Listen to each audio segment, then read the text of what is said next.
دقائق. العين طلعت، القلب عندي متوقف 5 دقائق، نسبة الحياة عندي كانت 5%.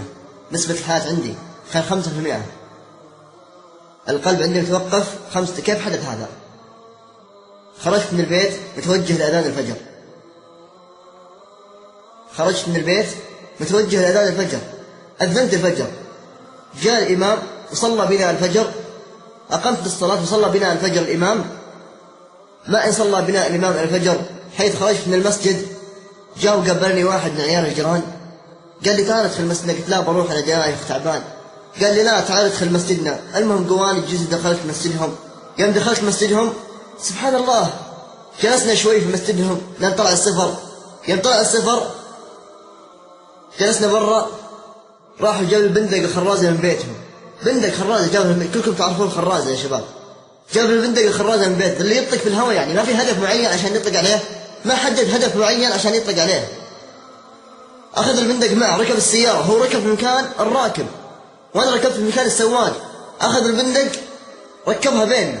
سبحان الله، رحنا جبنا فطور ورجعنا، هو أخذ يهوب بالسلاح علي،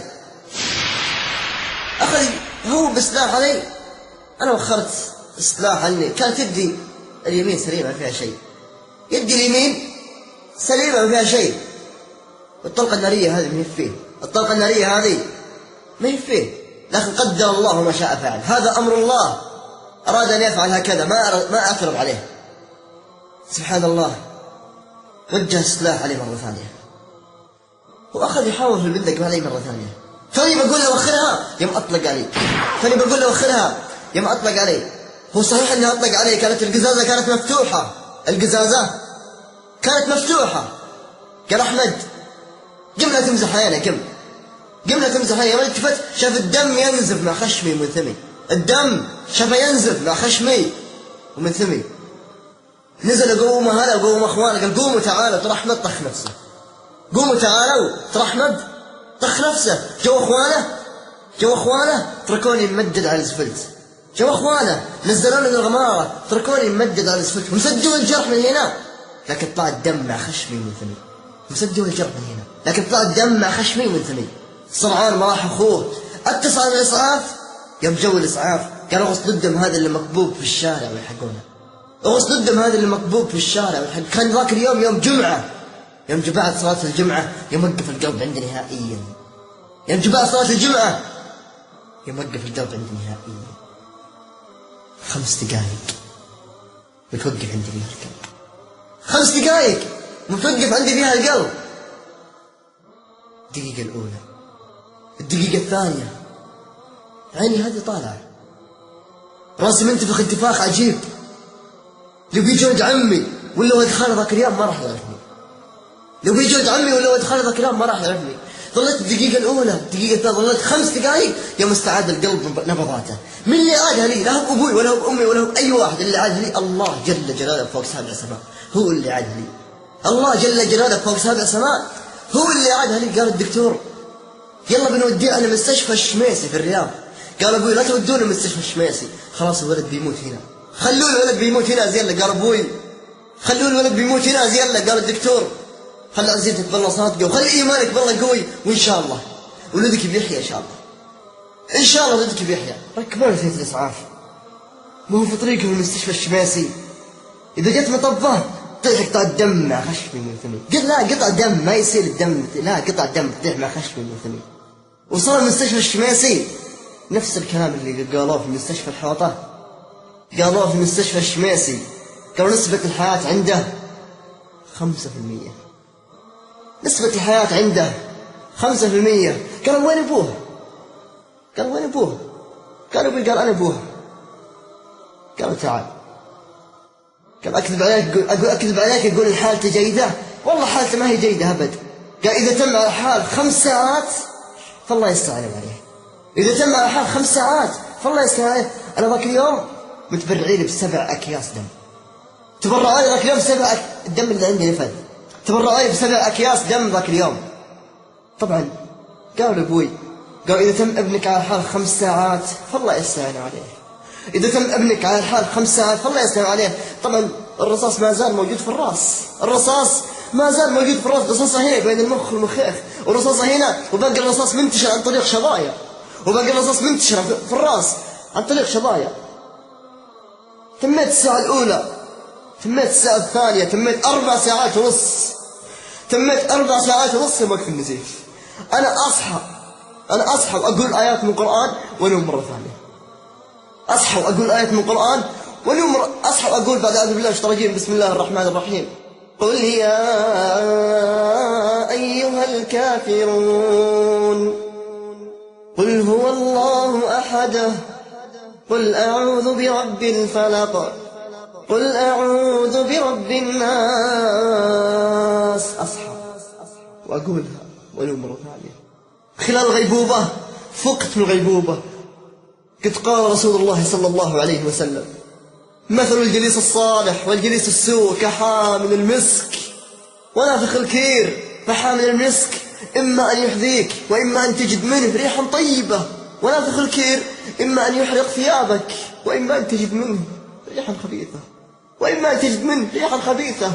بعدها رجعت الغيبوبة مرة ثانية، بعدها رجعت الغيبوبة مرة ثانية. أخوي كان عندي كان صحيني أحمد، قال أحمد قال ما صحيت مرة ثانية، ما صحيت مرة ثانية. بعدها بأيام جو أبوي جت أمي يقول أحمد صحى وقال الحديث هذا، يقول لهم أخوي يقول أحمد صحى وقال الحديث هذا. أمي تقريني آيات من القرآن، أقوم أقرأ الآيات هذه من القرآن، أقوم أقرأ الآيات هذه من القرآن وارجع للغيبوبة مرة ثانية، وارجع الغيبوبة مرة ثانية. سبحان الله. بعدها بأيام فقت من الغيبوبة. يوم فقت من الغيبوبة قد قال رسول الله صلى الله عليه وسلم: من كان يؤمن بالله واليوم الآخر فليقل خير أو ليصمت، فليقل خير أو ليصمت. من كان يؤمن بالله واليوم الآخر فليقل خير أو ليصمت. كررتها 3 مرات. بعدها رجعت الغيبوبة مرة ثانية، بعدها رجعت الغيبوبة مرة ثانية. أخوي كان عندي كان صحيني أحمد قال ما صحيت مرة ثانية، ما صحيت مرة ثانية. بعدها بأيام، بعدها بشهر، بعدها بشهر فقت الغيبوبة. بعدها بأيام 9 أيام، بعدها ب9 أيام فقت الغيبوبة. يوم فقت الغيبوبة مشلول شر النصفي. الجلسة هذه أنا جالسها ما أستطيع إني أجلسها، الجلسة هذه أنا جالسها، الجلسة اللي أنتم جالسينها، الجلسة اللي أنتم جالسينها ما أستطيع إني أجلسها. طبعا ينقلوني غرفة ثانية. جاني أخوي قال ايش لك بالبنادق؟ هذا أنت طخيت نفسك، هذا أنت طخيت نفسك مغترة فيها. قلت أنا ما طخيت نفسي، أنا ما طخيت نفسي، والدجران هو اللي طاخني. قلت اسمع ما أبي منك شيء ولا مو دجران شيء، أبي حق من الله جل جلاله، أبي حق من الله جل جلاله. مضى على السالفة أيام أسمع المؤذن يؤذن ينادي الأذان العصر: أشهد أن لا إله إلا الله، أشهد أن لا إله إلا الله. قلت له أخوي افتح الباب، بسمع المؤذن يؤذن ينادي الأذان العصر. يفتح الباب أخوي واسمع المؤذن يؤذن. كان ودي أروح أصلي وأجي، لكن هيهات مشلول شلون نصفي، شلون راح أصلي وأجي؟ مشلول شلون نصفي، شلون راح أصلي وأجي؟ واتذكر قول الله سبحانه وتعالى، واتذكر قول الله سبحانه وتعالى في كتابه العزيز بعد أعوذ بالله من الشيطان الرجيم: أمن يجيب المضطر إذا دعاه ويكشف السوء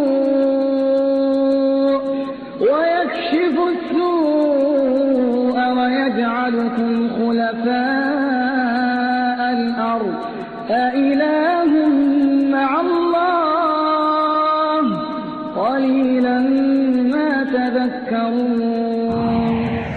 أمن يجيب المضطر إذا دعاه ويكشف السوء ويجعلكم خلفاء الأرض أإله مع الله. في إله في هالكون كله غير الله سبحانه وتعالى؟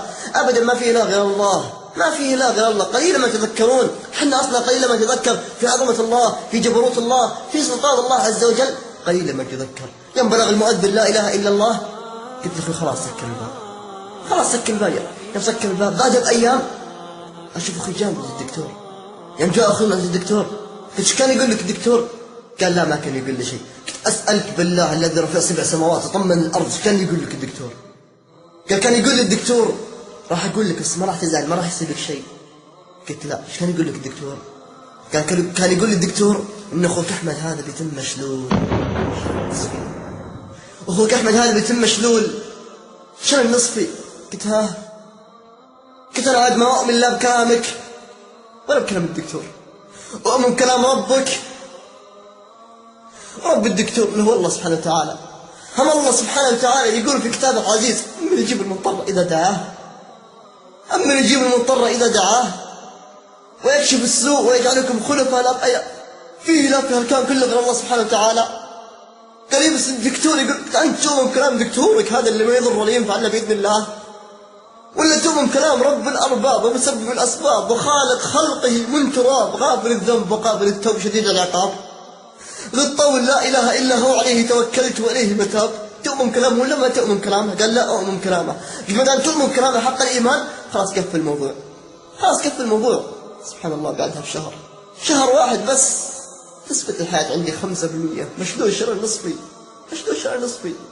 أخوي كان برا الغرفة، أخوي كان برا الغرفة، كنت أزحف على السرير، أزحف على السرير، فجأة لقيت نفسي واقف على الأرض. فجأة أنا ترى والله العظيم إني ما وقفت، لكن اللي وقفني هو الله جل جلاله.